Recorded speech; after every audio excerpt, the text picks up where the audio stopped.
తాకట్లో ఉన్న మీ బంగారాన్ని విడిపించి ఆ రోజు ఆన్లైన్ రేటుకి కొంటాం. Sharma gold company.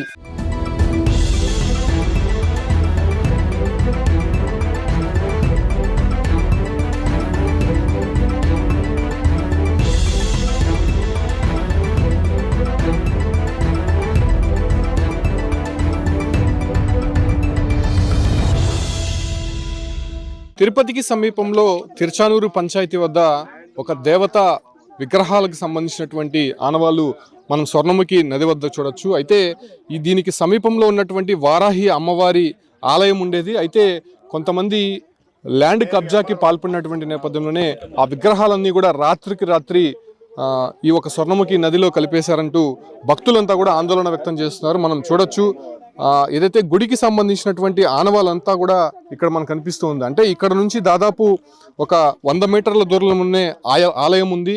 అయితే అత్యంత విలువైనటువంటి భూమి కావడంతోనే ఆ దేవాలయాన్ని పూర్తిగా నేలమట్టం చేసినటువంటి కొంతమంది కబ్జారాయిలు ఇటువంటి విగ్రహాలన్నీ కూడా అక్కడికి పారివేశారు.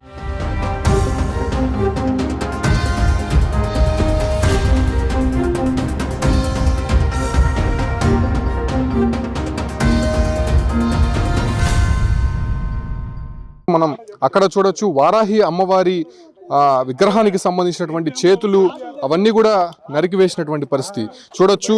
గ్రామస్తులు అదే రకంగానే ఇక్కడ ఉన్నటువంటి పూజారులందరూ కూడా ఆందోళన చెందుతున్నారు. చూడొచ్చు పెద్ద సంఖ్యలో శివాలయానికి సంబంధించినటువంటి విగ్రహాలు, అమ్మవారి ఉత్సవ విగ్రహాలు, అదే రకంగానే మనం ఇక్కడ చూడొచ్చు వారాహి అమ్మవారికి సంబంధించినటువంటి విగ్రహము, అమ్మవారికి సంబంధించినటువంటి చేతులు, అదే రకంగానే ఉన్నటువంటి అన్ని భాగాల్ని కూడా కత్తితో నరికినటువంటి పరిస్థితి. ఇది వుడ్తో సంబంధించినటువంటి విగ్రహము. మనం చూడొచ్చు ఏ రకంగా దీన్నంతా కూడా నరికివేసి ఉన్నారు.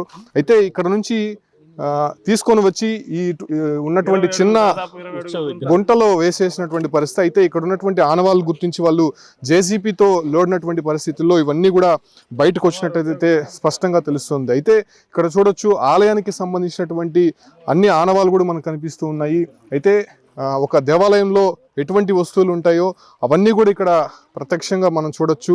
ఆలయాన్ని పూర్తిగా ధ్వంసం చేసి కంప్లీట్గా ఇక్కడికి తెచ్చి వేసేసారని చెప్పి కూడా ఇక్కడ ఉన్నటువంటి నిర్వాహకులు కావచ్చు, అంటే భక్తులు చెప్తున్నారు. ఇక్కడ చూడొచ్చు అమ్మవారి ఆలయానికి సంబంధించినటువంటి విగ్రహాలు మనం చూడొచ్చు.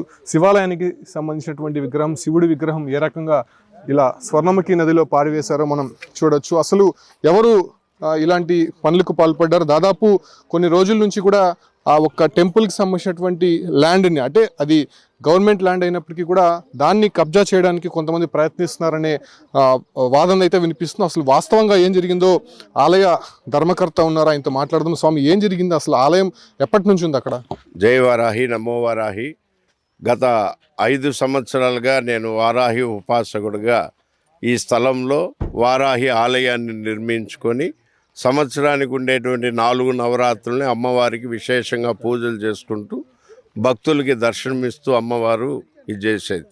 పోయిన సంవత్సరం జూలై వారాహి నవరాత్రులు అయినప్పటి నుంచి వై రామిరెడ్డి, వై మణిరెడ్డి వగైరాలు నన్ను అనేక విధాలుగా అమ్మవారి ఆలయానికి దారులు మూసివేయడం, అమ్మవారి ఆలయానికి వచ్చే భక్తుల్ని దూషించడం, ఇలా అనేక రకాలైన ఇబ్బందులు పెట్టినప్పుడు ఆనాడు ఎస్పీ గారికి, కలెక్టర్ గారికి, ఆర్డీఓ గారికి మేము అర్జీలు ఇవ్వడం జరిగింది. మీరు ఏదన్నా ఉంటే కోర్టులో తేల్చుకోండి అని చెప్పి తెలియజెప్పినా కూడా వాళ్ళు వాళ్ళ అనుచరులు అప్పుడప్పుడు వచ్చి భక్తుల్ని మమ్మల్ని ఇబ్బంది పెడుతూనే ఉన్నారు.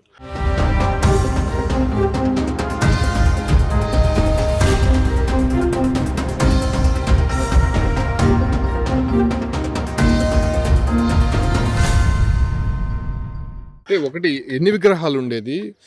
నిత్యం పూజలు జరిగేవా? ఎటువంటి సమయంలో వాళ్ళు వచ్చి దాడి చేశారు? ఆదివారాహి అమ్మవారి మూల విగ్రహము 1, ఉత్సవ విగ్రహాలు 3, శివలింగము, వినాయక స్వామి, నాగదేవత, నక్షత్రవనము, ఇలా అనేక సమూహంగా ఉండేది. అమ్మవారికి, వారాహి అమ్మవారికి పగటి వేళ యందు పూజలు ఉండవు, రాత్రి వేళ యందు మాత్రమే పూజలు ఉంటాయి. రాత్రి వేళ 6 గంటల నుంచి సంధ్యా సమయం నుంచి రాత్రి 9 వరకు విశేషమైన భక్తజనం ఉంటుంది. అమ్మవారికి అభిషేకము, వారాహి హోమాలు, ఇవన్నీ అనేక పూజా కార్యక్రమాలు, విశేష కార్యక్రమాలు ఇక్కడ జరుగుతూ ఉంటాయి. ముఖ్యంగా ఈ ఆలయానికి మహిళలు వచ్చేవాళ్ళు. గత సంవత్సరం జూలై 30వ తేదీన సదరన్ డిస్ట్రిబ్యూషన్ వాళ్ళు, పవర్ డిస్ట్రిబ్యూషన్ వారికి మేము ఇక్కడ భక్తుల తాకిడి ఎక్కువగా ఉంది, ముఖ్యంగా మహిళలు పిల్లలు వస్తున్నారు, విష జంతువులు తిరిగేటువంటి ప్రాంతం కాబట్టి మాకు విద్యుత్ సరఫరా ఇవ్వమని చెప్పి మేము అర్జీ పెట్టుకోగా మాకు మంజూరైనటువంటి మీటర్ను కూడా స్థానిక నాయకుల ఒత్తిడి మేరకు, ఈ ఇసుక మాఫియా నాయకుల ఒత్తిడి మేరకు ఇప్పటి వరకు ఆలయానికి విద్యుత్ సౌకర్యాన్ని పునరుద్ధరించలేదు, ఇవ్వలేదు. దాని తర్వాత ఈ మధ్యలో ఒక 3 రోజుల క్రితం 30 మంది నాకు గుర్తు తెలియని వ్యక్తులు ఎవరైతే నేను చెప్పానో వారితో కలిసి, వారి కుటుంబ సభ్యులతో కలిసి వచ్చి నా మీద హత్యా ప్రయత్నం చేయడానికి ప్రయత్నించినారు. ఆ సందర్భంలో ఈ ఆలయంలో పనిచేసేటువంటి అకౌంటిస్ట్ వసుంధర అనే అమ్మాయి, వసుమతి అనే అమ్మాయి అడ్డుపడగా ఆ అమ్మాయికి చేతికి కూడా గాయమైంది. ఈ ఆలయంలో నిత్యం అన్నదానం జరుగుతుంది. అన్నదానం ప్రసాదాలు తయారు చేసేదానికి ఒక వంట సహాయకురాలుగా శశికళ అనే అమ్మాయి ఇక్కడ పనిచేస్తుంది. ఆ అమ్మాయి దగ్గర ఫోన్లు లాక్కోవడానికి ప్రయత్నించి ఆ అమ్మాయిని కింద పడేసి చీరలు లాగి చాలా ఇబ్బంది పెట్టిన సందర్భం. ఈ సందర్భంలో సీసీటీవీ ఫుటేజీ ఇవన్నీ తీసి మేము పోలీసు వారికి తెలియజేస్తే నిన్న ఆ యొక్క సంఘటన పైన కేసులు నమోదు చేసి ఎఫ్ఐఆర్ నెంబరు, ఎఫ్ఐఆర్ నాకు అందించడం జరిగింది.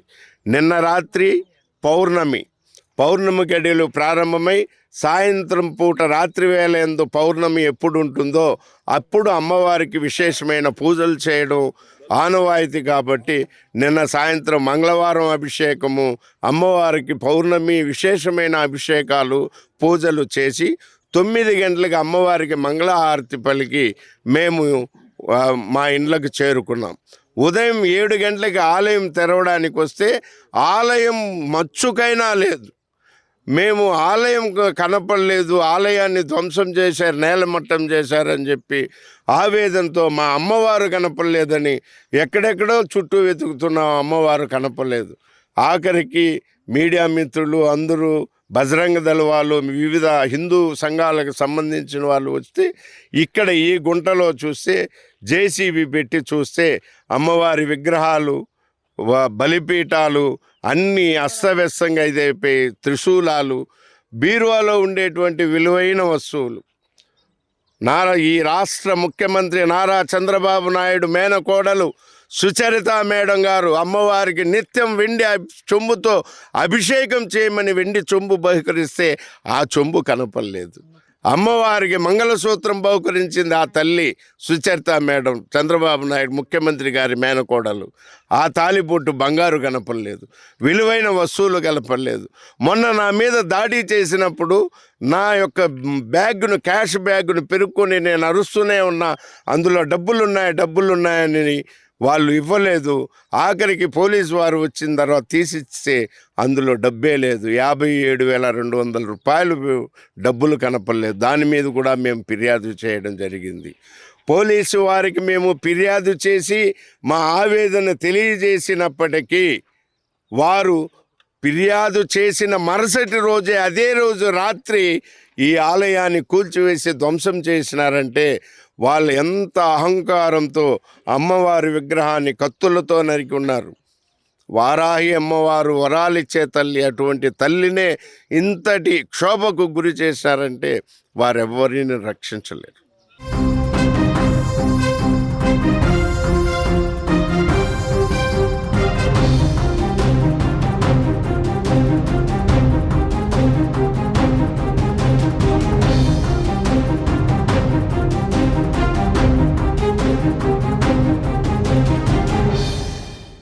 చూస్తున్నాం కదా, స్వామి చెప్తున్నారు దాదాపు ఈ ఇష్యూ అనేది కొన్ని రోజుల పాటు జరుగుతుంది. అది కోర్టులో కేసులు అయినప్పటికీ స్టే ఇచ్చినప్పటికీ కూడా బలవంతంగా వచ్చి ఆలయాన్ని ధ్వంసం చేశారని చెప్తారు. ఇక్కడ చూడొచ్చు సీసీ కెమెరాలకి సంబంధించి సీసీ కెమెరాలు ఏర్పాటు చేసినప్పటికీ కంప్లీట్గా దాన్ని మొదటగా ధ్వంసం చేసి ఆ తర్వాత ఇక్కడే స్వర్ణముఖి నదిలో పాడివేసినటువంటి పరిస్థితి మనం చూడొచ్చు. అమ్మవారికి సంబంధించినటువంటి ఆనవాలు, ఆలయానికి సంబంధించినటువంటి ఆనవాలు. ఇక్కడ చూడొచ్చు ఒక హార్డ్ డిస్క్, సీసీ కెమెరాలకు సంబంధించినటువంటి హార్డ్ డిస్క్, దీన్ని కూడా పూర్తిగా ధ్వంసం చేసి ఇక్కడ పడివేసినటువంటి పరిస్థితి. సో దాదాపు ఇక్కడ ఉన్నటువంటి వస్తువులంతా మనం గమనించవచ్చు. ఒక ఆలయానికి సంబంధించి వారాహి అమ్మవారు ఏ రకంగా కాళ్ళు చేతులు అదే రకంగానే ఆమె రూపంగా ఉన్నటువంటి నేపథ్యంలోనే కంప్లీట్గా దాన్ని ఏమాత్రం కనిపించకుండా ఈ ఒక్క నదిలో పారేసినటువంటి పరిస్థితి. అయితే ఎక్కడా కూడా కనిపించకపోవడంతో అనుమానం వచ్చినటువంటి వీళ్ళంతా దీన్ని జేసీబీ పెట్టి బయటికి తీశారు. దాంతోనే